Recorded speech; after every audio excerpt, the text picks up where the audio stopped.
Ngayon guys, kunan natin 'to ng resistance itong water heater natin. Ito kasi yung ginagamit dito guys 'pag taglamig. Kailangan mayroon siyang mainit na tubig para makapagligo ka. Yan ay kinakabit sa taas.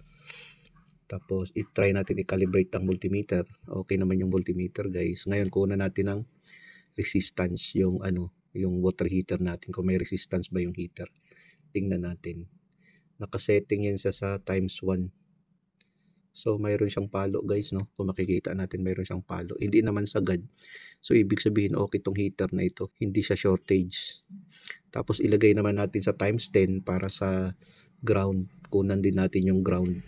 So kung makikita natin guys, kinuna natin ng ground. Wala namang palo yung multimeter natin, yung needle ng multimeter. So ibig sabihin okay tong heater na ito. Ngayon na calibrate natin, no? Sa times 10 yan, kinakalibrate natin. Ngayon i-try natin guys, no, kunan natin sa body ground. Isa doon sa heater at saka sa body ground. So wala naman siyang ground. So ibig sabihin yung heater natin guys hindi siya grounded. So pwede pa itong magamit. Tapos try natin yung mayroon naman siyang resistance, no, kahit nakalagay sa times 10.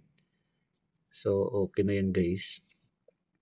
Kailangan ito i-testing din natin, tapos lagyan natin ng tubig, tapos anuhin natin.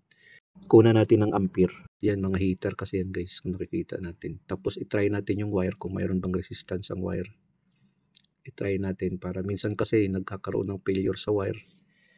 Dahil siguro putol yung isang linya, kaya mahirap din. So ilagay natin sa times 1, kunan natin ng resistance. Try natin.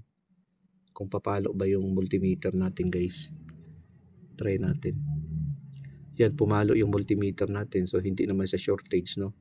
Hindi kasi sagad yung palo ng needle. So ibig sabihin okay ang na yan, yung resistance na yan.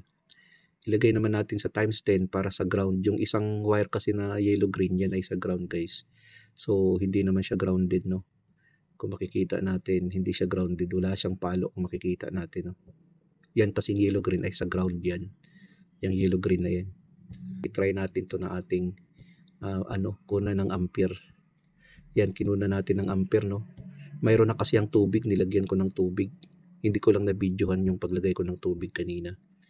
So nilagyan natin ng tubig, kunan natin ng ampere, try natin 5.1 ampere. Tapos i-try naman natin sa kabila. Try natin 5.1 ampere din siya. So ibig sabihin okay yan. Kasi ang ginagawa ko kasi guys, ino-on ko tapos ino-off ko kaagad kasi hindi pa kasi kumpleto ang tubig niya na nilagay ko.